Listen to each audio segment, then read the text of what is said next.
May lumubog na isa pang motor tanker sa Mariveles, Bataan at may namataan ng Philippine Coast Guard na tagas.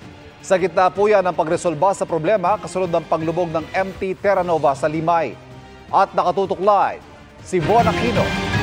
Von. Ivan, naudlot ang inaasahang siphoning o paghigop ng langis mula sa MT Terra Nova ngayong araw. Sa gitna naman ng hamon sa MT Terra Nova, isa na namang motor tanker ang lumubog sa Mariveles, Bataan. Ngayong araw sana sisimula ng siphoning o paghigop sa 1.4 million liters ng industrial fuel mula sa lumubog na MT Terra Nova. Pero ipinagpaliban ito dahil nakitaan ng tagas ang siyam na valve ng tangke, kaya kailangan muna itong iseal.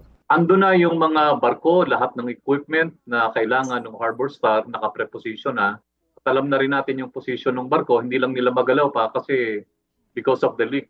Priority natin na ma-seal muna yung mga valve, yung mga vents na mayroong mga leak. Although yung mga leaks ano lang naman, minor lang. Binigyan ng Philippine Coast Guard ang Harbor Star ng hanggang Lunes para tapusin ang pag-seal para masimula ng siphoning sa Martes. Hirap din daw ang mga diver dahil sa masamang panahon. Sabi ng PCG mula 14-kilometer oil spill, 2 to 3 kilometers na lang ang visible oil spill mula sa pinaglubugan ng MT Terra Nova. Ang grupong Greenpeace nananawagan sa agarang aksyon ng gobyerno, lalo't ayon sa grupo umabot na ang tagas sa coastline ng Hagonoy. Nag-iimbestiga na raw ang PCG. Around 2 to 3 kilometers lang ito. Maaring yung iba nagpuntahan na sa ibang lugar o yung iba ay nag-disperse na because yun na nga, may disperse na tayong ginamit. Ang Bureau of Fisheries and Aquatic Resources pinag-aaralan pa kung magpapatupad ng fishing ban. We are yet also to gather information from the local government units. Kasi kami po sa BIFA, sa National Office, nandun kami sa support system sa mga LGU. Pero if the local government units would actually deem proper na magdeklara ng for example fishing bans or ako naman na deklarasyon, so may po sila doon, may mandato sila doon. Ang mga barangay sa Limay nagtulong-tulong gumawa ng improvised indigenous oil spill boom gawa sa coconut husk at dayami. Yung mga barangays naman po natin ay mag-start po ng mga agarang tulong. Mauna po syempre food security. Tinitingnan din po yung mga pangkabuhayan. Gaya nga po na sabi ko, yung mga nagtitinda rin. Titingnan din po kung paano po mabibigyan ng tulong. Maaari po konting puhunan habang po may epekto po at nakaban po yung pangingisda po. Ayon sa Portavaga Ship Management Incorporated na may-ari ng MT Terra Nova, nasa Bataan at handa na ang tanker na paglilipatan ng langis mula sa lumubog na tanker. Ibinabiyahe na ang mga personnel, machineries at equipment para sa siphoning operation. Sa barangay Cabcabe naman sa Mariveles, lumubog sa dagat ang motor tanker na MTKR Jason Bradley kahapon.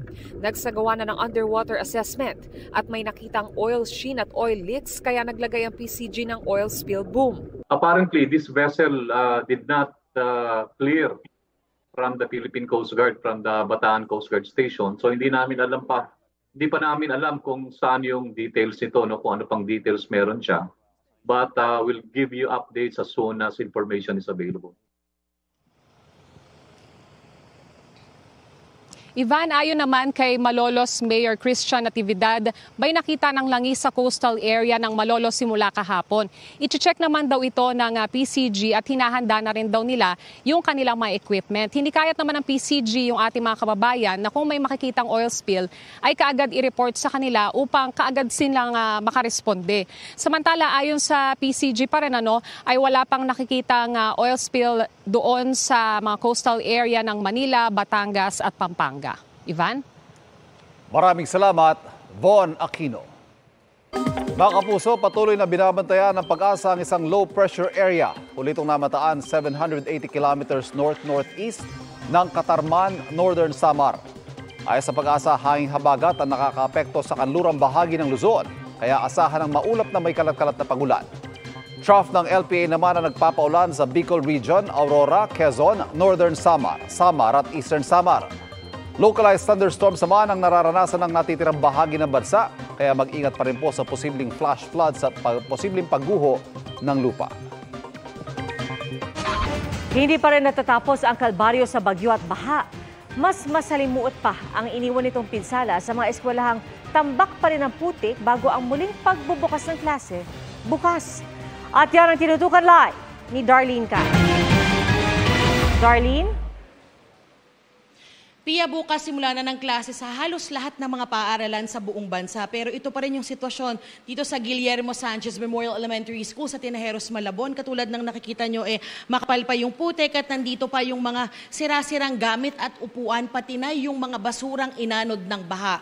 Epekto po yan o pinsala yan ng Super Typhoon Karina at Habagat.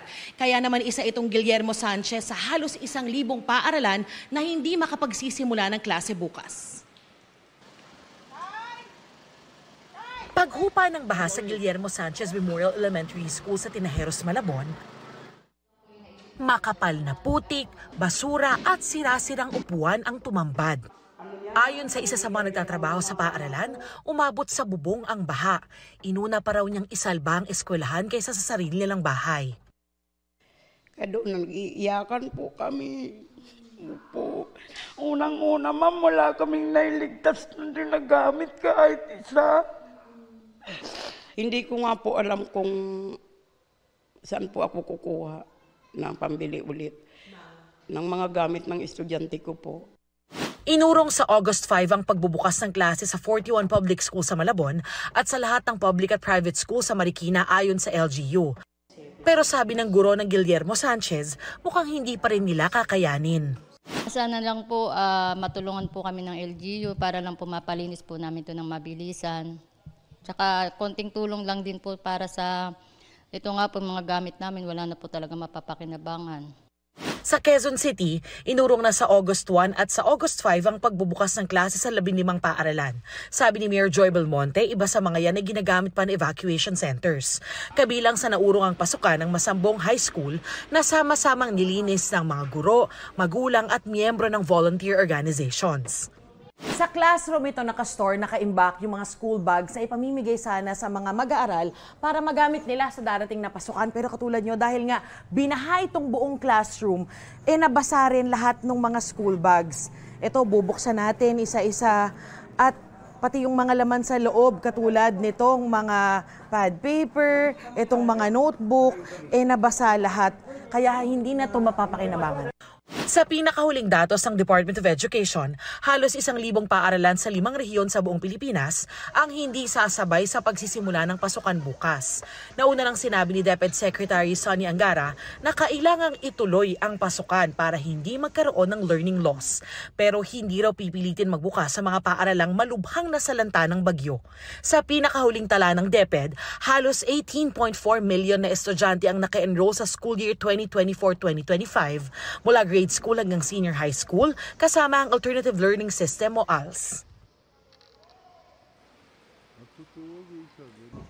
Pia, wala pang 2% ng kabuang bilang ng public school sa buong Pilipinas yung hindi makapagbubukas ng klase bukas.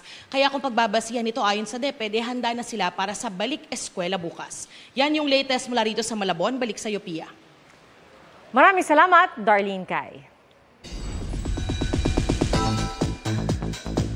Bukod sa exciting performances sa sold-out concert ni Julian San Jose at Stel ng SB19, in-announce din nila kagabi si Pablo ng SB19 ang newest superstar coach ng The Voice Kids. Narito ang aking chika.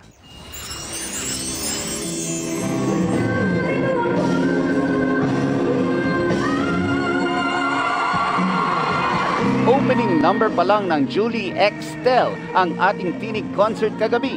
I-flinex na ni Julian San Jose ang kanyang birit skills na tinapatan din ni SB19 Stel.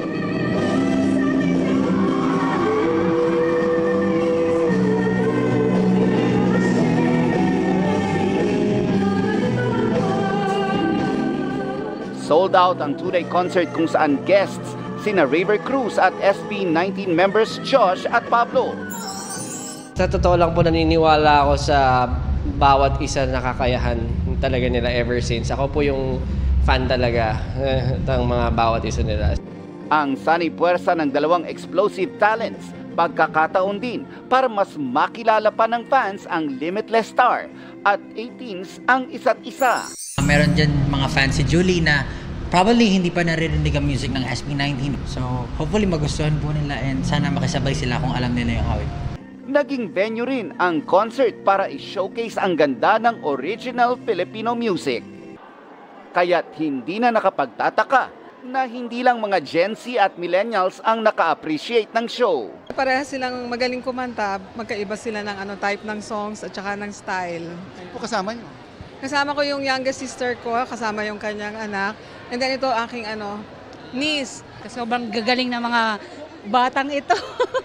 Kaya we're here for day 1 and day 2. Naging daan din ang concert para makalikom ng donasyon para sa Bayanihan Project ng GMA Kapuso Foundation na tutulong sa mga nasalanta ng nakaraang pagbaha.